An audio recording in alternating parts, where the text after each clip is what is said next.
Boa noite a todos, sejam todos bem-vindos e bem-vindas ao nosso quarto webinário da disciplina com a professora Andréia de Práticas de Leitura, Interpretação e Produção de Texto. Seja bem-vinda, professora Andréia, e esteja à vontade que estaremos aqui, professora Gilda, professora Bárbara e eu, para ajudar na interlocução com os alunos. Muito obrigada, Ana. Muito obrigada, pessoal. Boa noite novamente a todos, para quem está chegando aí agora. Vamos lá, então.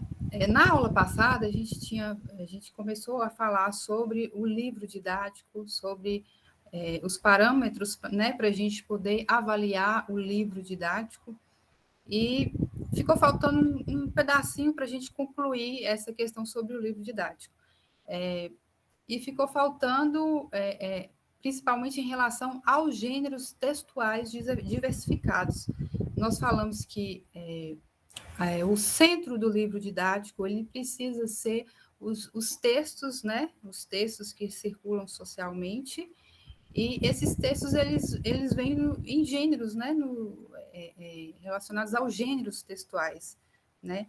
Então, só retomando a questão da importância de a gente, ao avaliar, ao olhar um livro didático, a gente ter essa percepção de observar se esse livro didático ele está tendo como base os textos, né? Os gêneros textuais, e principalmente se ele está trabalhando esses gêneros textuais de forma diversificada, né? E se ele está trabalhando também esses gêneros textuais em sua totalidade. E aí, o que é trabalhar os gêneros, né, em sua totalidade, né? É isso que a gente vai falar um pouquinho. E, em seguida, a gente vai falar também sobre os gêneros textuais. Né?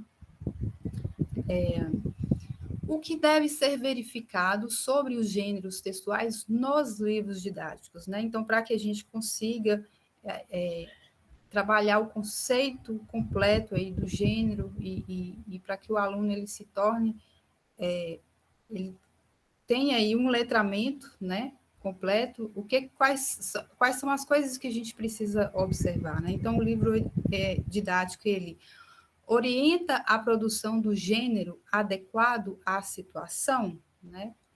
É algo que a gente precisa observar. B, os livros didáticos, eles caracterizam o gênero proposto para a produção, né? Há que se trazer aí as características daquele gênero que vai ser trabalhado, daquele gênero que, de repente, se vai propor uma atividade para que os alunos façam. Então, antes disso, é necessário que se faça a caracterização desse gênero, se trate sobre as suas características, as suas funcionalidades, né?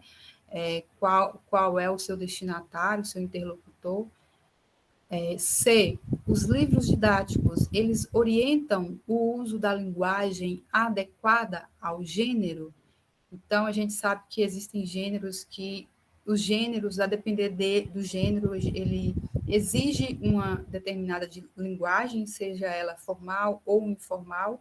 Então, é um outro detalhe que a gente precisa observar ao se utilizar o livro didático. D. Os livros didáticos, eles contemplam as diferentes etapas do processo de produção, que seja o planejamento, a escrita, a revisão, a reformulação, né?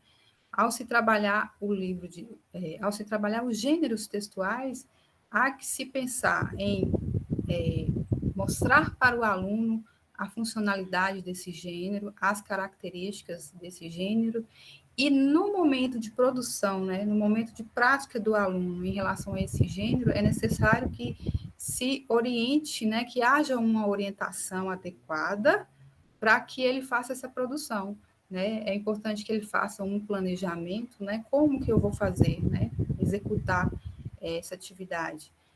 A escrita, né? Como eu preciso fazer uma revisão, é importante que se faça uma revisão e, se for o caso, fazer uma reformulação.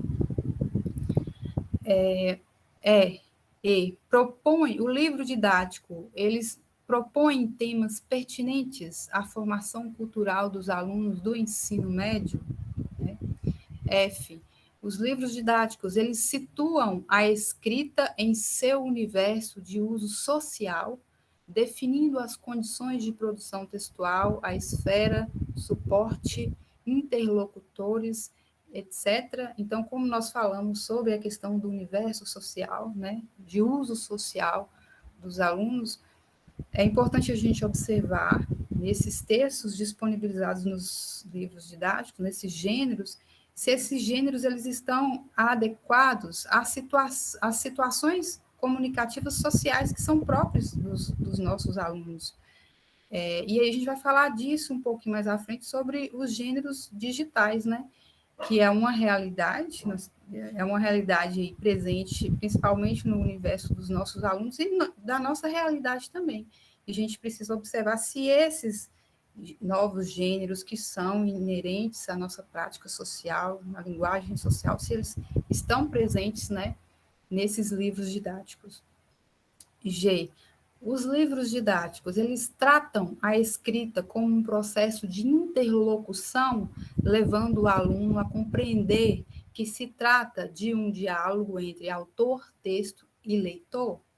Então, esse parâmetro aí, ele nos remete àquilo que nós falamos, né, sobre o texto do Humberto Eco, sobre a importância da gente tratar o texto como elemento de interlocução, como elemento de diálogo, e não nos fixarmos, né, no texto, no trabalho do texto, apenas como um recurso para se trabalhar, para se fazer uma leitura automática, sem muita discussão, ou para se trabalhar apenas regras gramaticais. Então, precisa haver também esse diálogo, porque o texto em si, como Humberto Eco nos diz, ele ele é produzido para o diálogo, né? Ele é produzido para a interlocução. Então, proporcionar isso aos nossos alunos.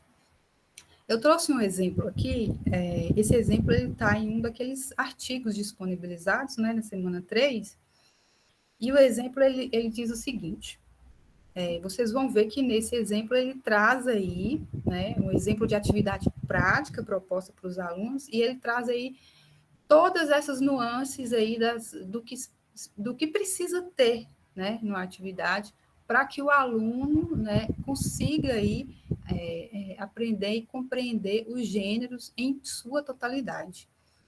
Escolha um dos assuntos sugeridos abaixo ou pense em outro de sua preferência e escreva uma carta, comentando o assunto e convidando seu destinatário a dar uma resposta.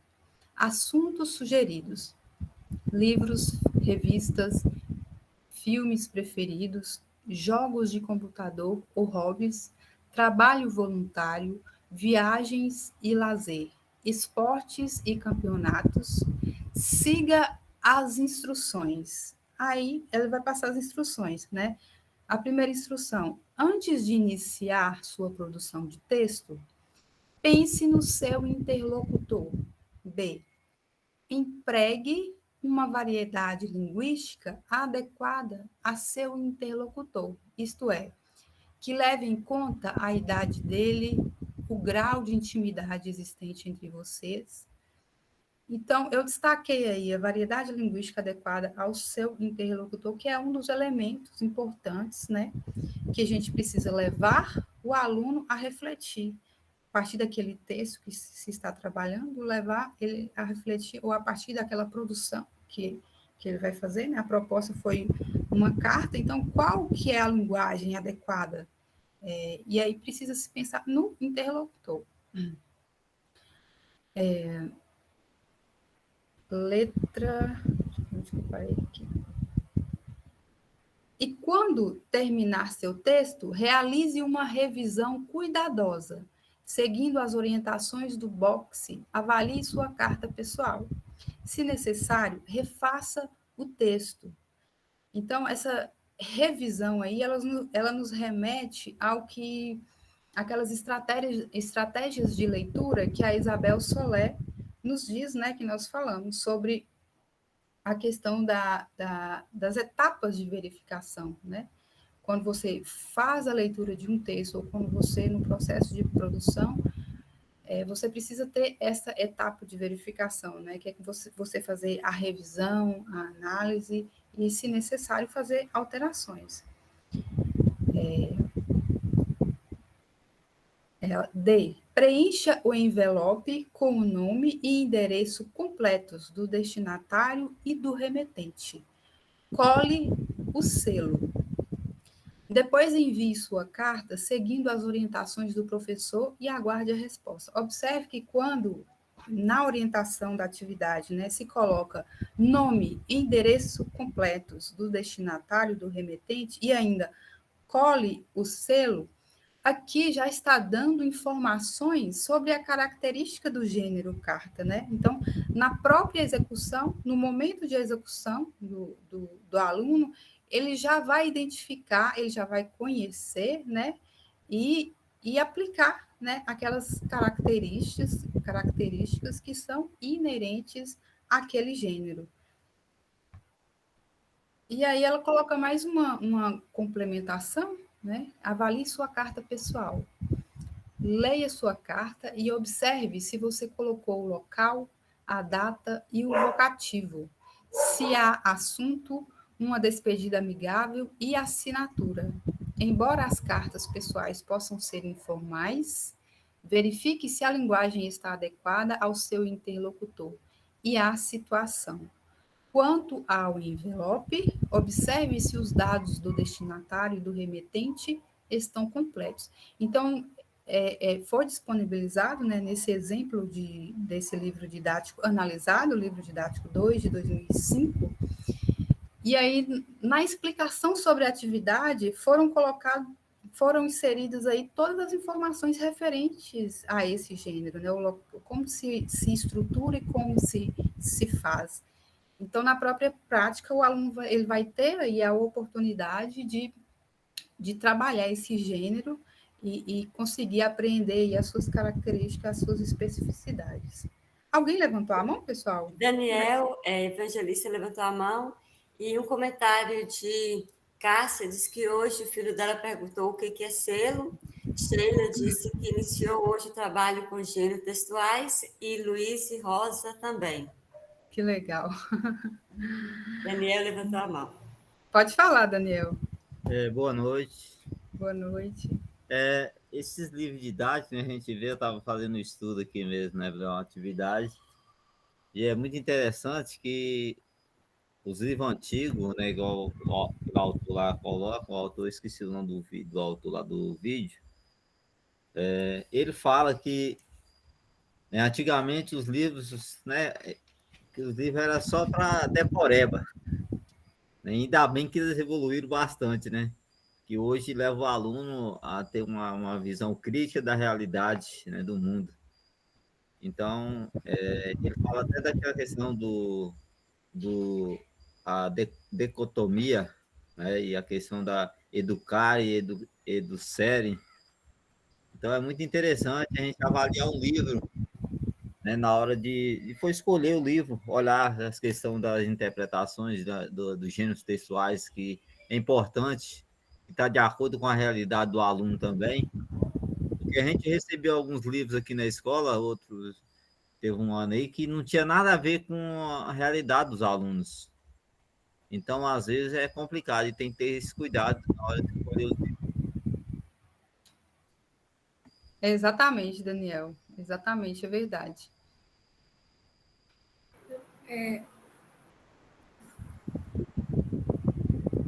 Pode falar. O que o Daniel falou aí, eu tenho, como na coordenação, né, do meu ensino médio, a gente tem feito muita análise dos livros que foram adotados. E o que a gente percebeu é que, apesar da tentativa de se fazer uma conexão de conteúdos, o que acontece é que fica muito além dos nossos alunos, do que da região, né? Porque o livro didático, ele praticamente ele pega um pedaço, um trecho daquilo que poderia ser trabalhado e vai muito além do que os nossos alunos dão conta, e fica alguns livros ficam muito além da realidade, aí a gente fica impossível trabalhar com eles em alguns momentos, né? O conteúdo, ele é trabalhado assim, de forma salpicada, não tem uma sequência para que o conhecimento seja, né, como é que fala? Fugiu a palavra, né? Para que o conhecimento firme ali naquela atividade. Então, você tem sempre que estar acrescentando alguma coisa, porque aquele livro ali, eu tive um professor na faculdade que ele falava assim que o livro didático ele não poderia ser nunca uma trilha, né? Ele tinha que ser apenas uma forma mais um complemento de você guiar seu trabalho, né? Era isso. Obrigada. Com certeza, eu acho assim que o livro didático, de certa forma, por mais que existem as leis direcionando que se produza esse livro didático de acordo com a realidade dos alunos, né? Mas assim, é uma demanda muito grande, né? Assim, o Estado ele tem uma demanda muito grande. São muitas escolas, são muitas cidades, são muitas realidades.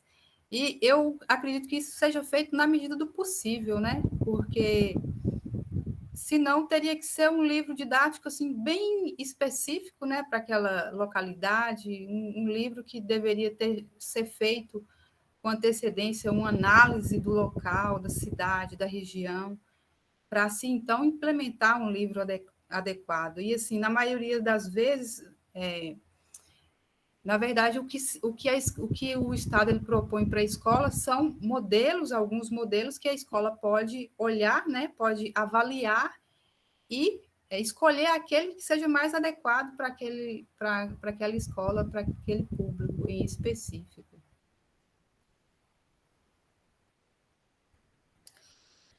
Aí, pessoal, continuando aqui, a gente sabe que na atualidade nós temos aí novas práticas de linguagem, né? Nós temos novos tipos de textos, e como se diz que nós precisamos, né, adequar, na verdade, a nossa aula, os livros didáticos, à realidade do aluno, a realidade social, a realidade comunicativa, né, do aluno. Então, qual é a nossa realidade, né?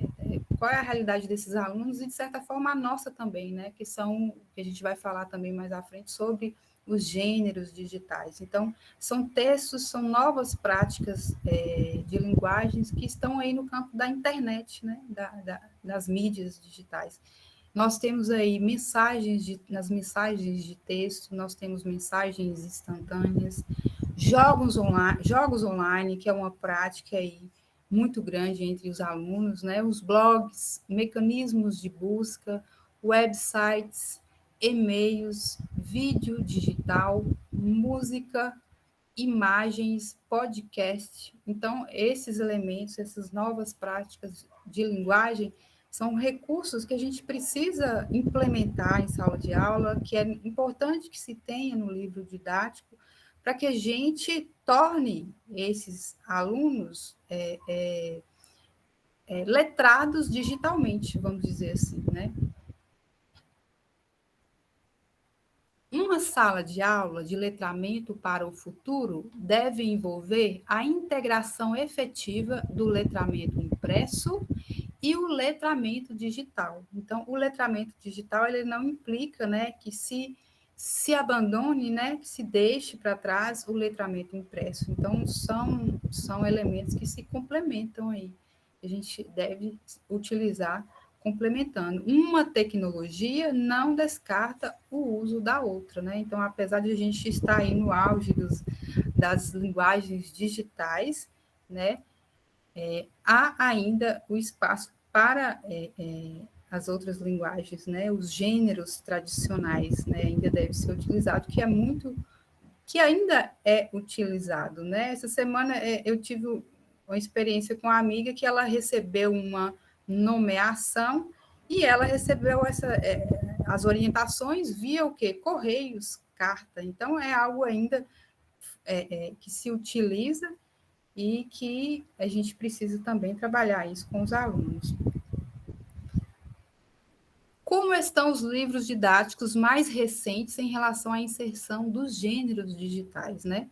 E aí é uma pergunta para vocês observarem, né, nos livros didáticos que vocês utilizam com os alunos, para ter essa percepção, esse novo olhar, na verdade, sobre esse livro. Se há gêneros digitais, se não há, como a gente pode fazer, né, para trabalhar essa competência linguística com os nossos alunos.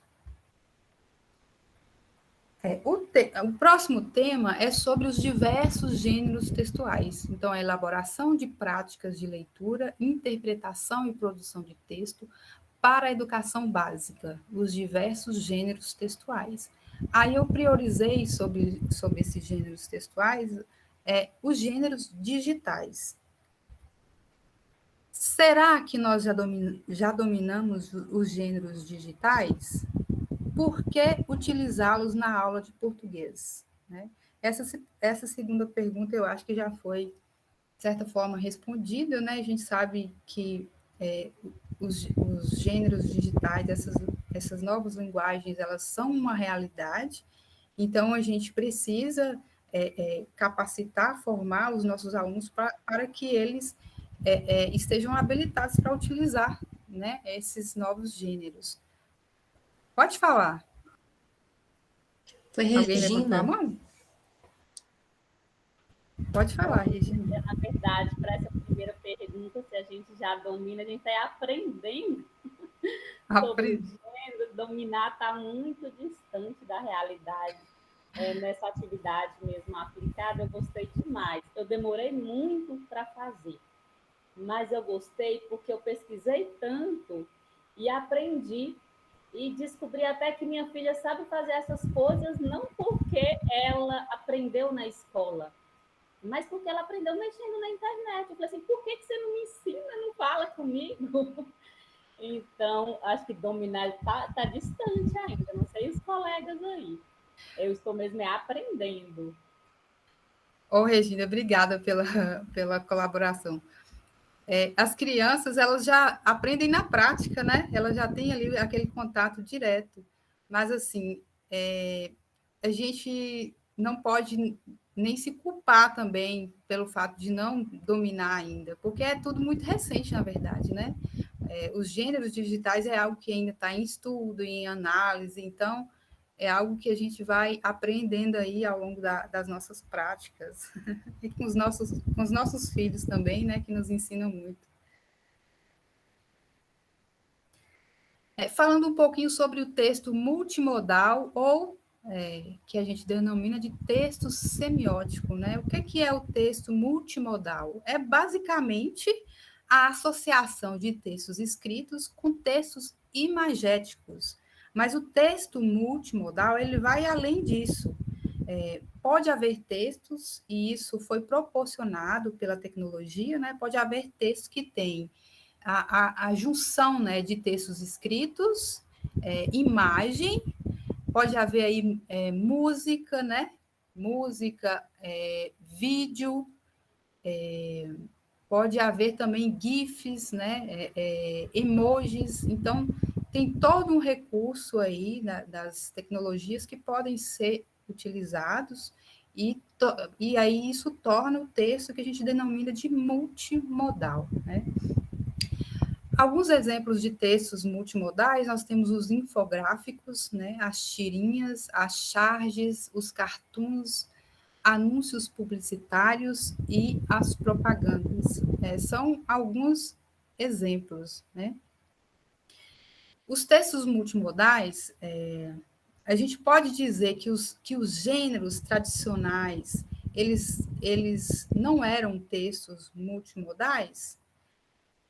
Assim, nem sempre. Alguns textos, alguns gêneros tradicionais, eles já tinham aí, por exemplo, a charge, as tirinhas já vêm aí de longo tempo, e são textos que geralmente utilizam a imagem e utilizam texto, apesar de que pode acontecer, né, em um dado contexto, conforme a intenção de quem está produzindo a tirinha, a partir de apenas imagens, pode-se ali extrair um significado, né? Ou a partir de apenas texto, né? pode ter isso. Da mesma forma, acontece com os gêneros digitais. Por mais que a tecnologia tenha proporcionado que os gêneros eles tenham aí a conjugação da escrita, né, da imagem e outros elementos, a gente pode ter aí, e aparecem, mas são mais, não tem em grande quantidade, né, mas a gente tem também aí textos que eles vão ter aí só a imagem, né, vão ter só a imagem, ou vão ter só o texto, ou uma estrutura só. Vai depender aí da intenção do autor. Como o tempo nosso é curto, eu não vou conseguir falar de todos aqui, mas eu vou citar alguns e dar exemplos de práticas que a gente pode utilizar com eles, né, com esses textos multimodais, que, na verdade, eles são gêneros também, né, que a gente pode utilizar em sala de aula. Os infográficos, né, o formato que mistura texto e imagens, né, mistura também esquemas, com outros recursos gráficos, como setas, faixas. A ideia é transmitir dados e conteúdos mais complexos, né, de forma simples e lúdica. Então, às vezes, a gente tem ali um conteúdo que ele é extenso e, para facilitar, né, a percepção, né, o entendimento, se utiliza desse recurso, o infográfico, para agilizar, para tornar a comunicação ali mais objetiva. Alguém levantou a mão? Pode falar. Andréia, ano passado eu estava com o primeiro ano do ensino médio, aí para trabalhar as escolas literárias, né, que certo. é algo para eles novidade, né, primeiro ano, eu usei o infográfico, eu apresentei, né, a estrutura do infográfico para eles e passei como tarefa, né, para que eles apresentassem o dado da escola literária que eles tinham sido, foi feito um sorteio, né? Então, aquele grupo deveria apresentar as características da escola, né, os autores daquele período, algumas escritas através do infográfico. Foi um sucesso. Eles conseguiram pegar o conteúdo com mais facilidade do que eu ficar passando resumo, dando explicações, longas explicações. Dessa forma, eu consegui atingir meu objetivo com mais rapidez, né? E eu acho que isso é muito proporcionado por esse imediatismo, né? Eles estão imersos no imediatismo.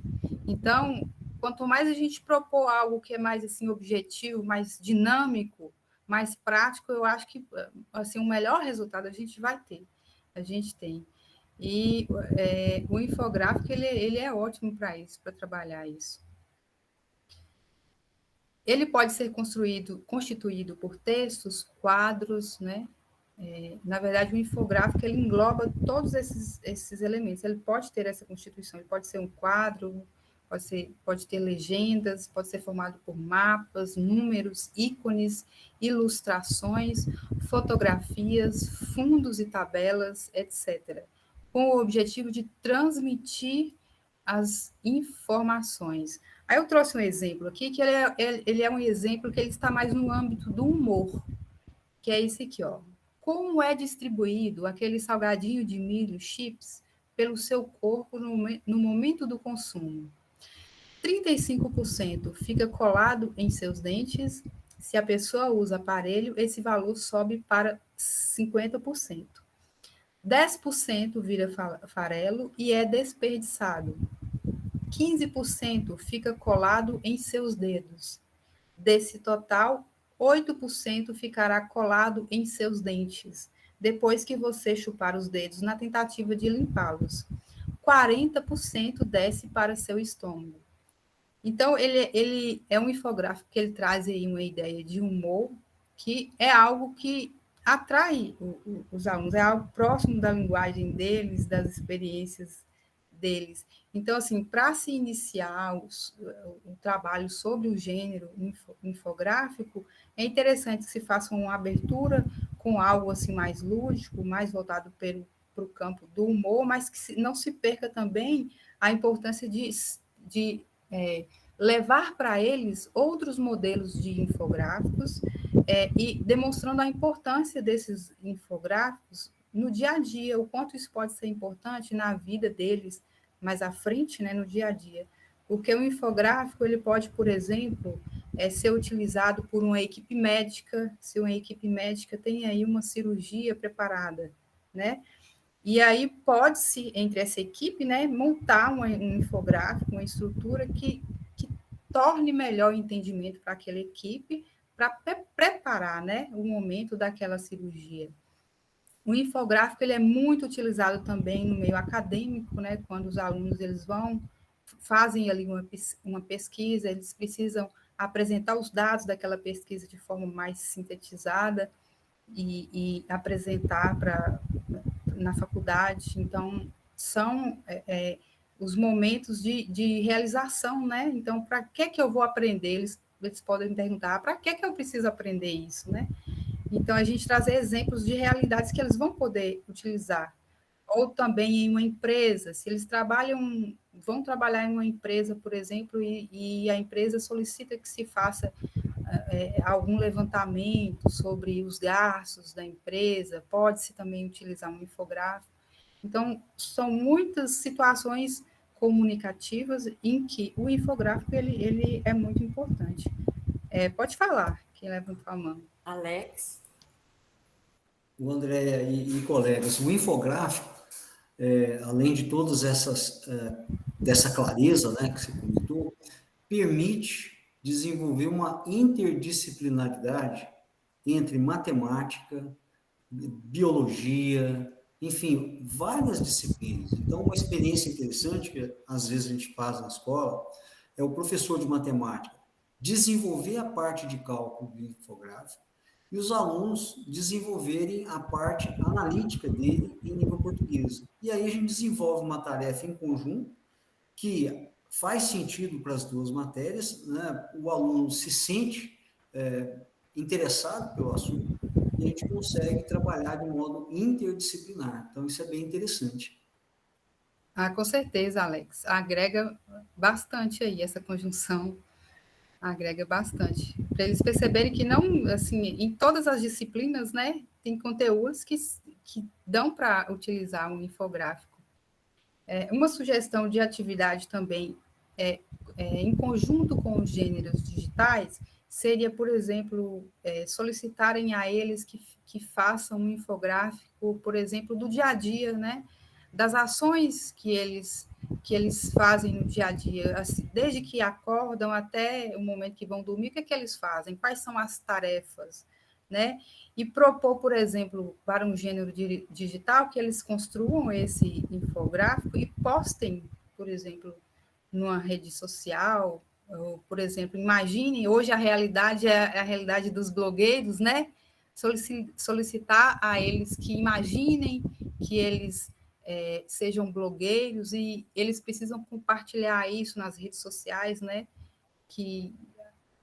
Sobre a vida deles nas redes sociais. Então, como eles fariam um infográfico, né? Como seria a produção desse infográfico do dia a dia deles, quais são as atividades, e aí seria até um momento de reflexão para eles mesmos do que eles estão fazendo, né?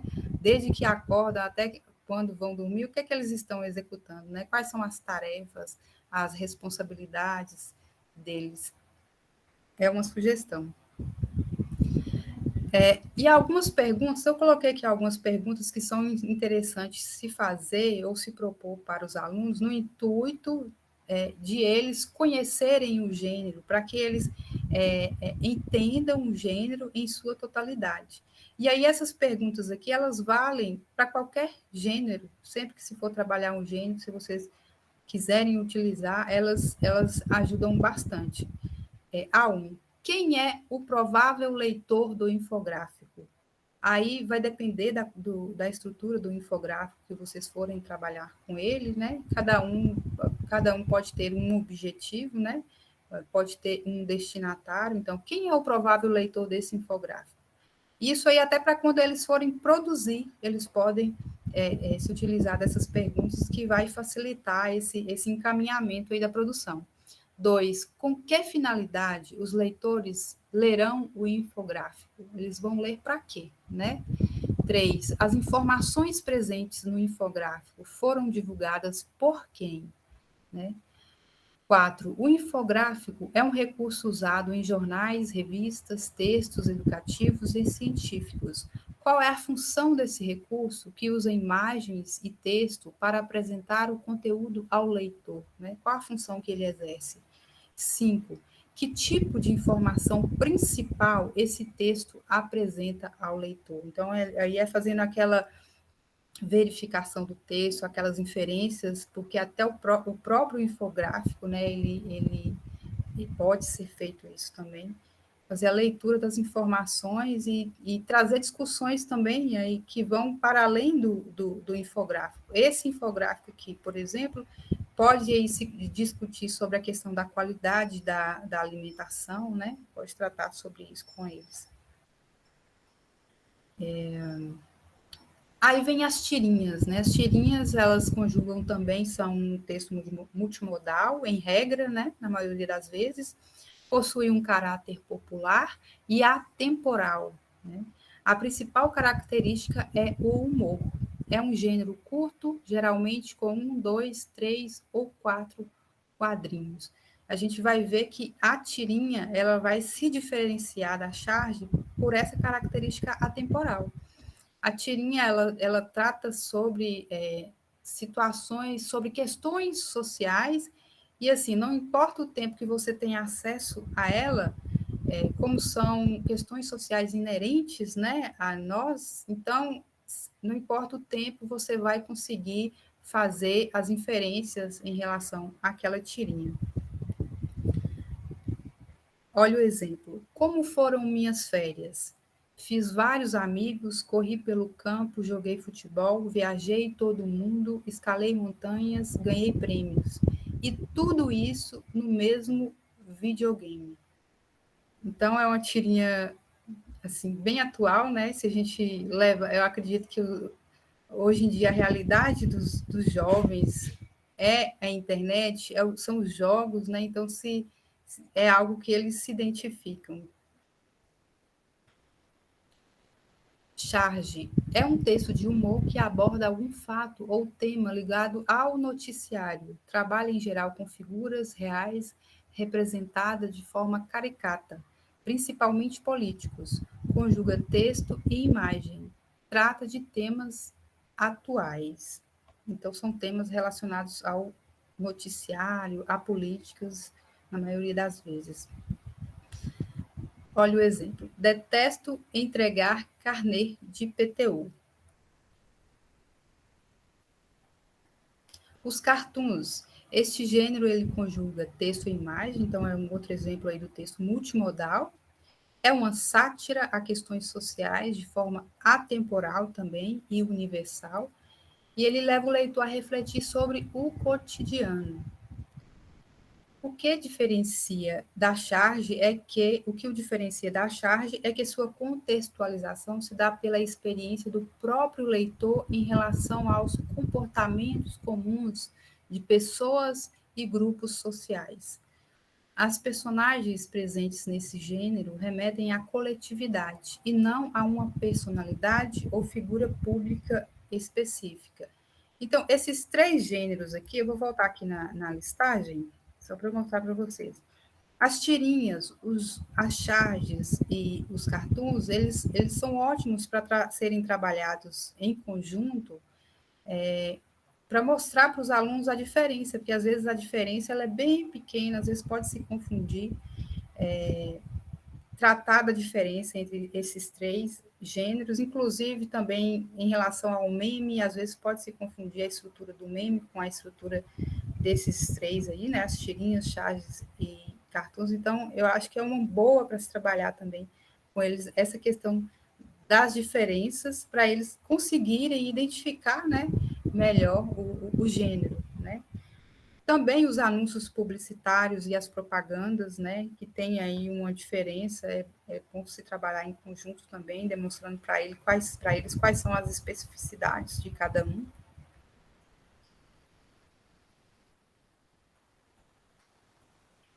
E aí vamos aos gêneros digitais, né? Os gêneros digitais, os mais comuns que a gente tem, são uma infinidade, mas os mais comuns que nós temos aí são o currículo web.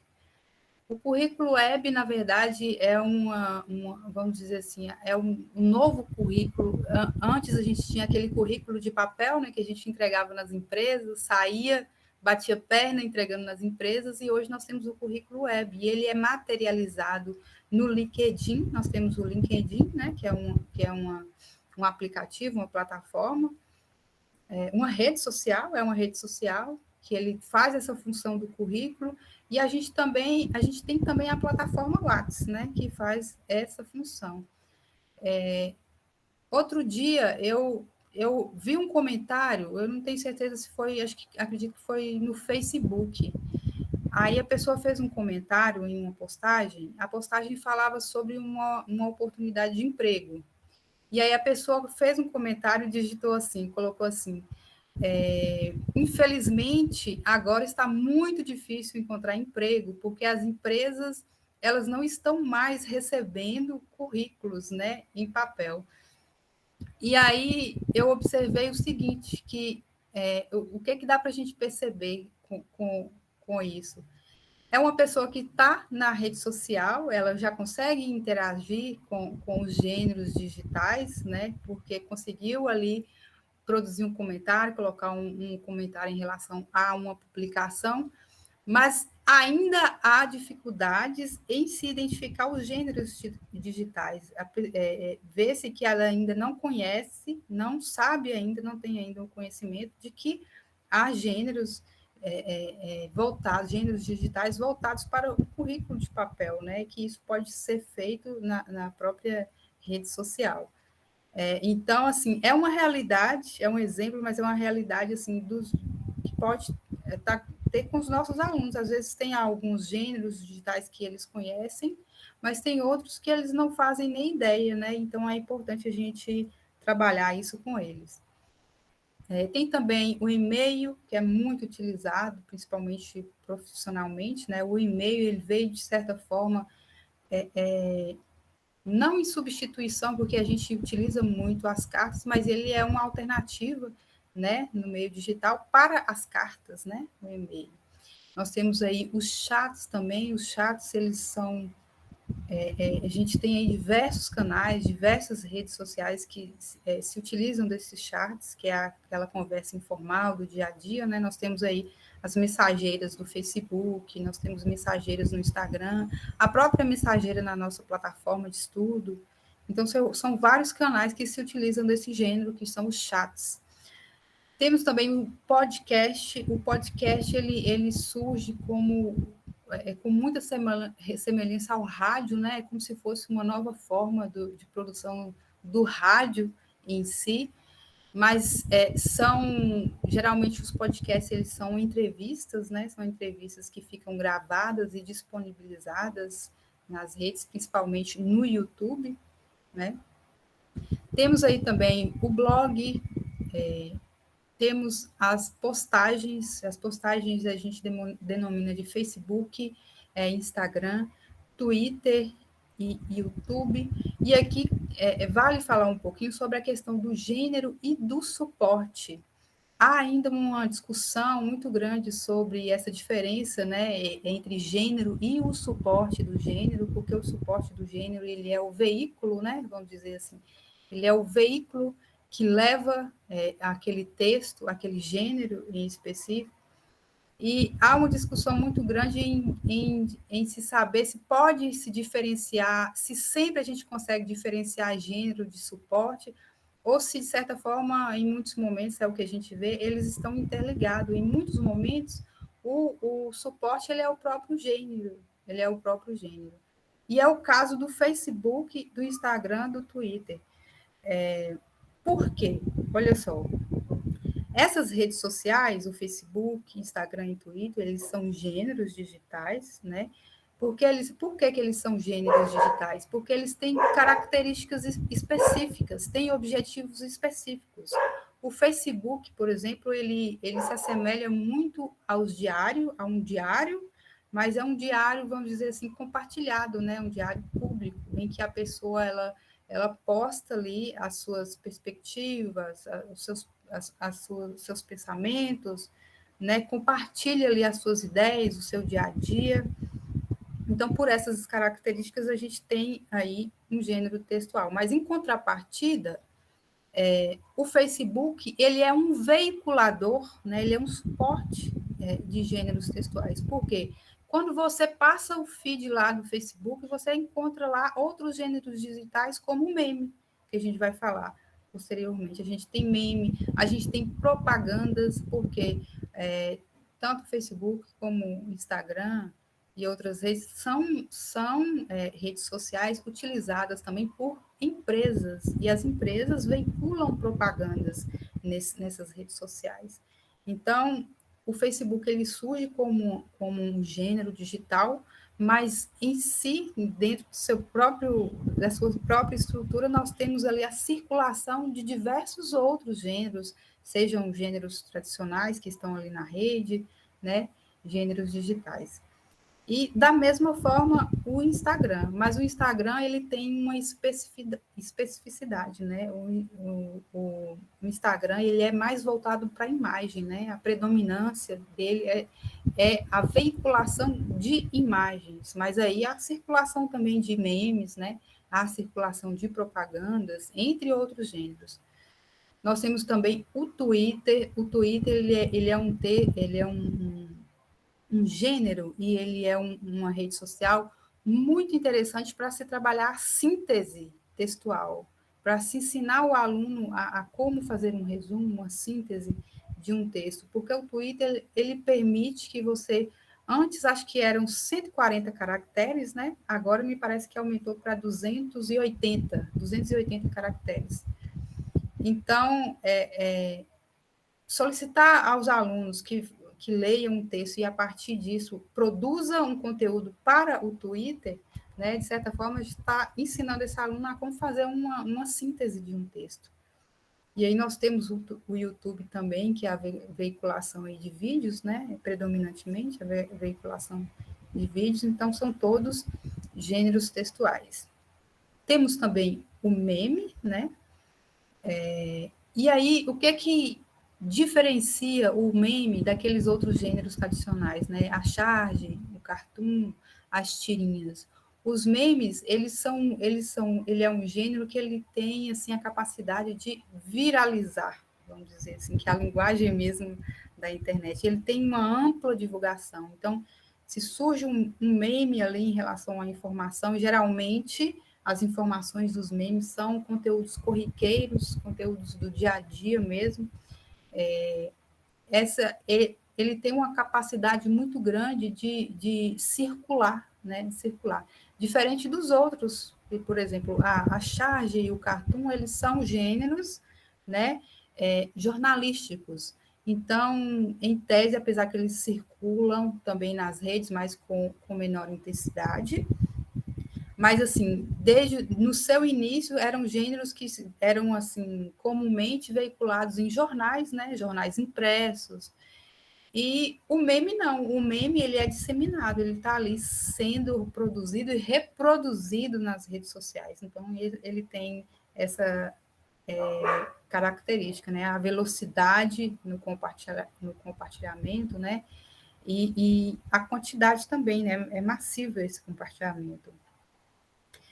A gente tem também a fanfic, eu não sei se vocês já viram falar sobre fanfic. Eu não, para ser sincero, eu não sabia o que era fanfic, eu fui pesquisar, e ele está nesse material que eu disponibilizei para vocês na semana 4. Então, a fanfic, pode falar. Eu queria só comentar sobre a fanfic um pequeno detalhe.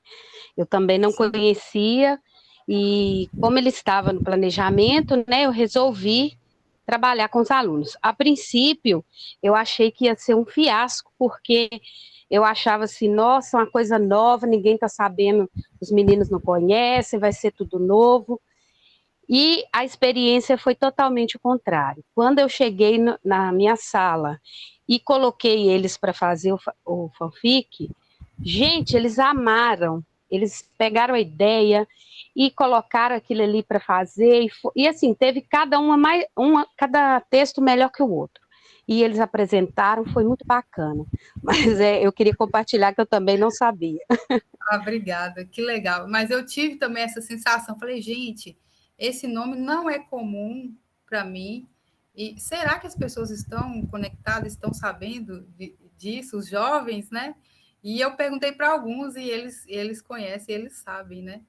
Então, a fanfic ela é um gênero textual, na verdade, são grupos, né? São construídos grupos na rede, e eles constroem esse grupo para discutir sobre textos do interesse desse grupo, sejam textos, sejam séries, na maioria das vezes são sobre séries, né?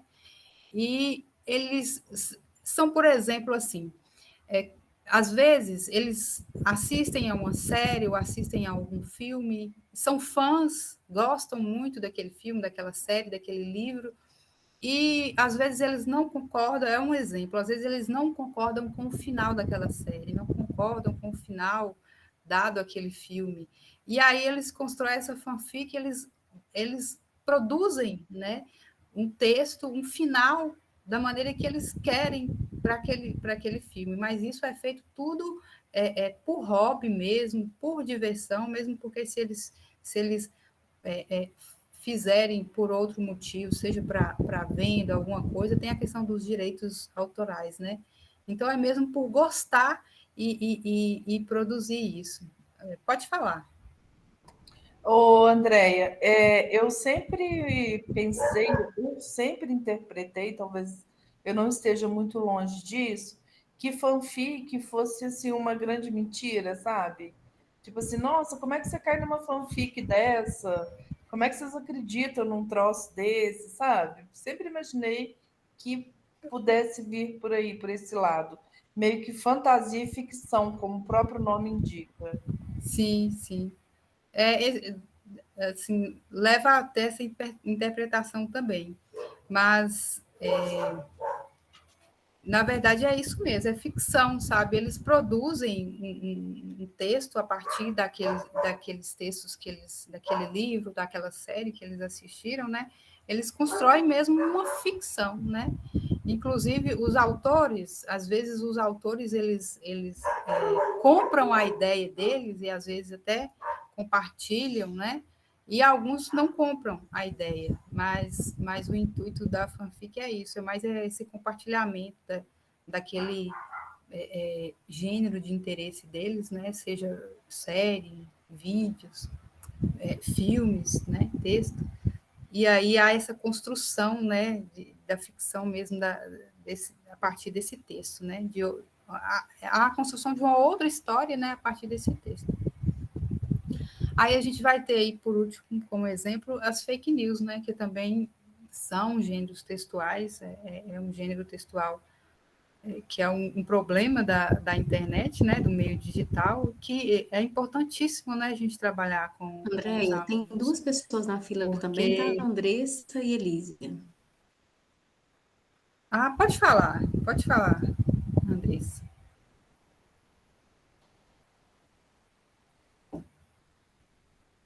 Andressa, pode falar, você está inscrita primeiro.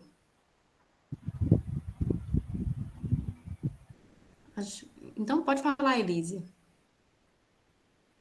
Só para comentar que eu costumo falar com os meus alunos que a fanfic é o novo nome para releitura. A gente que é antiga fazia releitura, eles fazem a fanfic. Eu gosto muito de usar o que era do passado para mostrar para eles que os nomes mudam, mas as ideias permanecem as mesmas. Para eles entenderem que esse mundo virtual que está aí na mão deles, na verdade, sempre esteve nas nossas mãos lá no passado e nas mãos dos nossos pais e avós e por aí afora.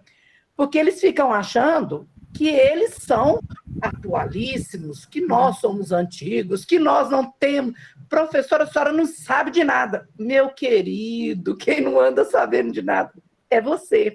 Então, assim, eu costumo falar com eles que a fanfic é uma releitura, que eles têm, assim, toda liberdade de se expressar. Era só mesmo para dar esse toque, assim, né? Exatamente, Elisa. Muito boa a informação, obrigada.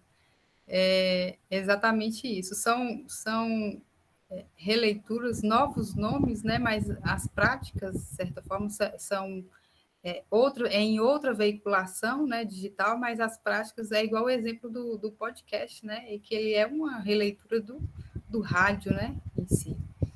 Mas é exatamente isso. Exatamente. Todos esses que você postou, tudo lá no passado já existia. Remonta, é verdade. Só que, como a internet está aí, facilita a nossa vida, facilita a vida deles, mas eles nunca deixam de serem algo que nós já conhecemos, né? Sim. É uma forma de mostrar para eles que, calma lá, meu querido, não, nós não estamos desatualizados. É verdade, é verdade. Ô, Bárbara, não, desculpa, Andréia. Só para ilustrar isso que a Elísia falou, tem uma frase da Baby do Brasil que eu gosto muito, é que quando as pessoas ficam apaixonadas pela Beyoncé, pela Rihanna, a Baby só fala assim, isso tudo eu já fazia lá nos anos 60. Então é mais ou menos isso que a Elísia falou. Uhum. Isso tudo a gente já viu, já aconteceu, né? É verdade. Eu trouxe aqui dois exemplos que são mais corriqueiros da utilização do meme, né? Esse exemplo de cima aí. Feliz dia do... É para deixar quantas linhas? É para copiar? Que dia é hoje? Dá para repetir tudo do começo? Vale quantos pontos? Vai cair na prova? Porque o Senhor nunca falta. Pode ser em dupla? Então, é um exemplo de meme que circula de forma massiva. Eu acredito que todo mundo aqui já deve ter visto esse meme, já deve ter, principalmente os alunos, né?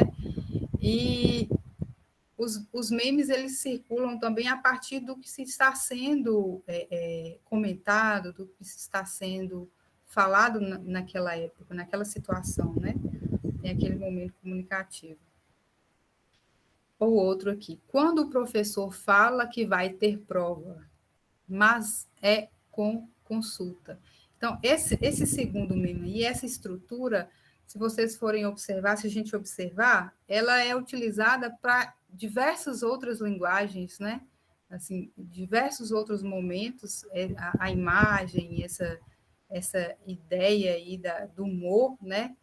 Que é produzido pela imagem, isso é utilizado em muitas outras situações comunicativas, no meme, no próprio meme. Eles mudam só o texto ali, mas utilizam essa estrutura. É igual aquele jogo de palavras, Nutella e raiz. Não sei se vocês já viram. É professor Nutella, professor raiz. Aí colocam as características.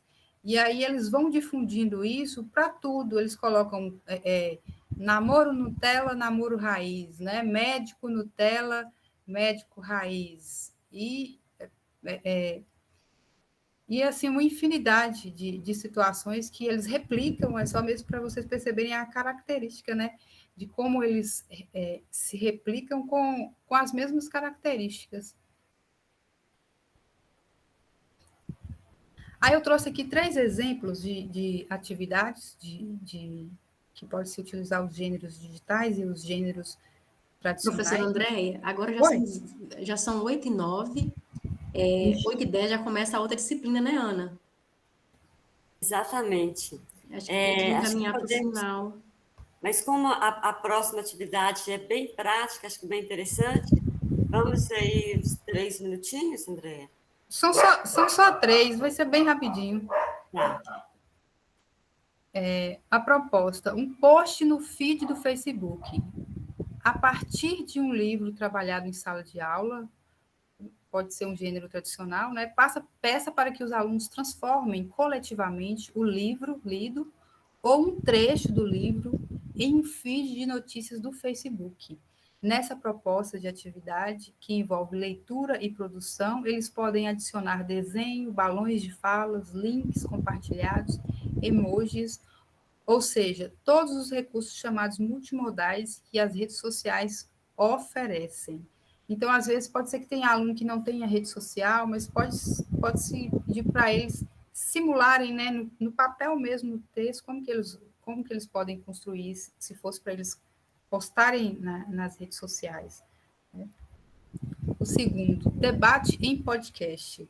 A partir da leitura de um livro ou após assistir a um filme, propõe aos alunos que construam um podcast, escolhendo quem será o entrevistador, quem serão os entrevistados.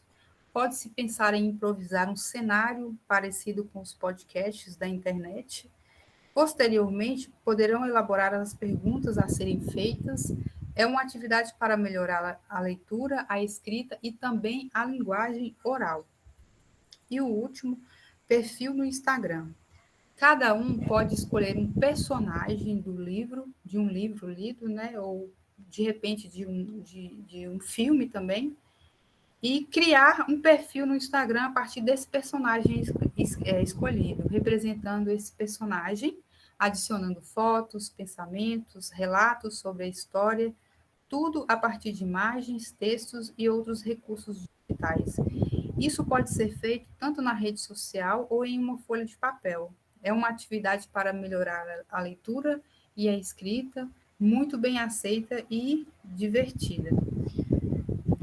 É isso, pessoal. Eu agradeço imensamente a participação de vocês. Espero que eu tenha aí contribuído com o aprendizado, com a prática de vocês, e eu desejo que vocês tenham aí ao longo do ano, vocês estão começando hoje, né? Um ótimo trabalho, um excelente trabalho e uma ótima prática. Foi muito rica essa participação aqui com vocês. A minha experiência aqui com vocês foi uma oportunidade, sempre é uma grande oportunidade para mim estar aqui participando. Sempre é um aprendizado para mim e eu agradeço demais a colaboração de vocês, o empenho maravilhoso. Só tenho a agradecer a todos vocês. Muito obrigada. Obrigada, Marilu. Professora Andréa, nós queremos agradecer muito pelo seu desempenho, pela sua atuação, parabenizar e agradecer, dizer da importância de você ter iniciado com a primeira disciplina de comunicação e agora também ter dado continuidade, já entendendo o percurso e principalmente o perfil da turma. Então, parabenizar e agradecer muito pela sua atuação e especialmente pela quantidade de informações que foram trazidas hoje, especialmente, mas pela sua atuação nas duas disciplinas e por tudo que trouxe de significativo ao curso.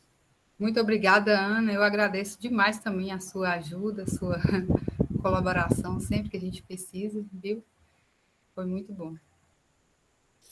Pessoal, como nós já estamos 3 minutos atrasados, avisei aqui para a professora, então vamos encerrando o quarto webinário e a disciplina da professora Andréa.